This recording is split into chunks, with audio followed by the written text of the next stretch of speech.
I called Candace. Yeah, and with that? She didn't answer. Okay. She called us back. No shed of tears, no nothing. I said, what's wrong? She goes, Summer's missing. I go, what do you mean? Summer's gone. Summer's gone. I said, what do you mean Summer's gone? Like, I started interrogating her. I said, what do you mean? I just seen you guys at 2:30 when you dropped Hunter off. She goes, she's gone. What do you mean she's gone? When a child disappears, ordinary lives are suddenly cast into searchlights, and the people closest to the story become the story itself. Robin Lane's position in Summerwell's life was not accidental. It was structural. She was more than a face in a classroom roster or a name on a church bulletin. She was present in routines, in greetings exchanged between child and teacher, and in the small daily gestures that stitch a community together. That proximity matters because it creates two things at once: deep contextual knowledge and heightened visibility. From an analytical standpoint, someone who spends repeated structured time with a child will naturally accumulate details about moods, habits, and patterns. The tragedy of a disappearance transforms those accumulated details into a public ledger. What the adult knew, what she did, and when she was seen. In Lane's case, reports of spontaneous hugs, of a teacher who knew Summer's little preferences, and who was a steady presence at church and Sabbath school, turned what would otherwise be everyday warmth into evidence of intimate knowledge. That familiarity is crucial for two reasons. First, it produces potentially useful information: who the child trusts, what routine she follows, who regularly interacts with her. Second, and less obviously, it focuses public attention on the adult's every move. When grief and anxiety tighten across a community, attention becomes a kind of currency. The more visible you are, the more your actions are parsed for meaning. Lane's closeness also demonstrates the dual nature of witness testimony. In private settings, she observed tenderness and raw grief that stark camera interviews might not capture. Small human moments that complicated the more curated public presentation of family. Those private glimpses humanize parents for some observers, and for others, raise questions about selective interpretation. Being close allows you to testify in ways strangers cannot, but also invites skepticism because your proximity can be perceived as a source of bias. In short, the same intimacy that yields insight also complicates interpretation. As the community sought answers, Lane's relationship with Summer became both a resource for understanding and an unavoidable focal point for scrutiny. Her readiness to act, grabbing flashlights, organizing volunteers, mapping meeting places, read outward as competence. To many, that competence was a relief. Here was someone who could turn grief into structure and coordinate help. But competence carries optics. The skills that make someone an effective organizer can also make them conspicuous in ways that provoke questions during uncertain times. The consequence is that proximity plus leadership turns a private caregiver into a public figure. And once the streetlights of public attention fall on someone, every gesture becomes available for interpretation. When a community's need for answers outpaces official communication, the most visible figures naturally fill the void.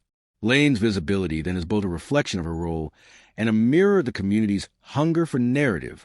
That mirror does not reflect neutrally. It shows what people want to see or fear. And in moments like these, the reflection can be both consoling and corrosive. Her actions in the hours after Summer's disappearance moved quickly from private helping to public coordinating. Volunteer groups needed meeting points, organizers needed checklists, and families needed practical guidance for search efforts. Lane stepped into these practical needs with methodical solutions, compiling supplies, arranging search routes, notifying volunteers, and keeping basic logistical lines moving. Those behaviors are the textbook response of someone accustomed to structure and community organizing. They're also the behaviors communities crave when panic threatens to rattle coordination. Taken purely at face value, her initiative demonstrates situational awareness and an ability to act under pressure. It helps convert chaos into usable information and brings resources to bear when minutes matter. Yet, the same structure that made her effective inevitably caught scrutiny. Normal organizational acts, setting meeting points, arranging schedules, handing out flashlights, are mundane in routine contexts. In a crisis, they are magnified. People ask themselves, why was she prepared? How did she know what to do? Those questions reveal how quickly ordinary competence is reinterpreted when wrapped in alarm. Lane's preparedness, therefore, became a double-edged sword. For supporters, it was leadership. For skeptics, it suggested unusual access or foreknowledge. Her organizational competence also shaped the community's resilience. By creating predictable frameworks for searches and vigils, she reduced uncertainty for participants, making it easier for volunteers to contribute effectively. But organization also creates a central point of contact, and centrality draws attention. In short, her practical skills were indispensable, and those same skills made her conspicuous. That conspicuousness is precisely where public perception split. Equal measures of admiration and suspicion settle on the same set of behaviors. This divergence makes clear a recurring truth in public crisis. The very actions that enable community to respond well, decisiveness, planning, visibility, also expose actors to intensified scrutiny. When official channels fail to fill the informational void, the community builds a narrative out of what it can observe. Lane's coordination supplied narrative pieces, dates, places, faces, that others use to stitch their own interpretations together. This is why the boundary between helpfulness and suspicion is so thin. When someone steps forward and acts efficiently during a crisis, their behavior addresses immediate needs and satisfies the community's desire for agency. But in doing so, they expose themselves to narrative scrutiny. Public perception split into admiration and suspicion almost as soon as visible leadership emerged. The admiration was straightforward. The suspicion drew on the timing, frequency, and intensity of Lane's public involvement. Observers began to ask whether her consistent presence was a sign of dedication or an overstep. In moments of uncertainty, communities build stories to make sense of their fear, and those stories often require both heroes and suspects. Skepticism was amplified by the ambiguous line between official and unofficial roles. This dynamic surfaced dramatically in the case of a red Toyota pickup. Official investigators ultimately ruled that the vehicle was not connected to the disappearance, but not before the community had circulated rumors and competing accounts. When Lane spoke to confirm that authorities had ruled that vehicle out, her statement functioned as a stopgap. The problem is that unofficial clarifications, even when accurate, blur lines.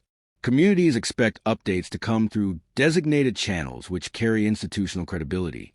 When a volunteer relays similar information, listeners must decide whether to treat it as insider knowledge or as secondhand interpretation.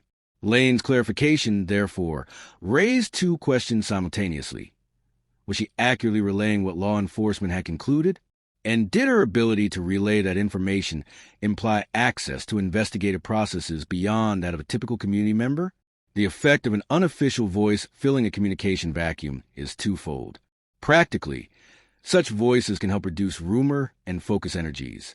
Emotionally, that voice can provide comfort in a chaotic time, but symbolically it can generate suspicion. Observers may infer that the speaker has privileged access or undue influence. The community's answer often reflects its broader emotional state more than any objective measure of access. Two other figures quickly moved into the public gaze for different reasons: David Dodson and Tim Mullins. Their trajectories show how symbolic associations and perceived influence shape suspicion even in the absence of concrete evidence. Dodson's profile carried symbolic weight. As someone connected to the funeral industry, his professional associations touched on themes of mortality that are especially potent when a child is missing. His background did not prove anything. It simply provided a cognitive shortcut for observers trying to reconcile fear with pattern. Symbolic resonance does the heavy lifting in these moments. Tim Mullins' public profile presented a different vector of concern. He was perceived by some as a figure involved in coordinating public messaging around the family. In the age of fast information, anyone who appears to control or influence narrative becomes a magnet for questions about motive and manipulation. Communication intermediaries often become suspicious because narrative control implies power. Taken together, Dodson and Mullins demonstrate how suspicion spreads along complementary lines. Dodson's symbolic association provided thematic fuel. Mullins' perceived role in messaging supplied a mechanism for how narratives might be controlled. Both patterns converge around the same human urge to find a cause and assign responsibility in the face of alarming uncertainty. Private grief complicates public reading of behavior in ways that are often overlooked. Public appearances rarely capture the private moments that reveal the depth of sorrow. Lane's testimony about witnessing private breakdowns and small unguarded moments with the family. Candace's breakdown in a car, a parent's grief visible in a gaze rather than a show of tears, changed the texture of the public narrative for those who heard it.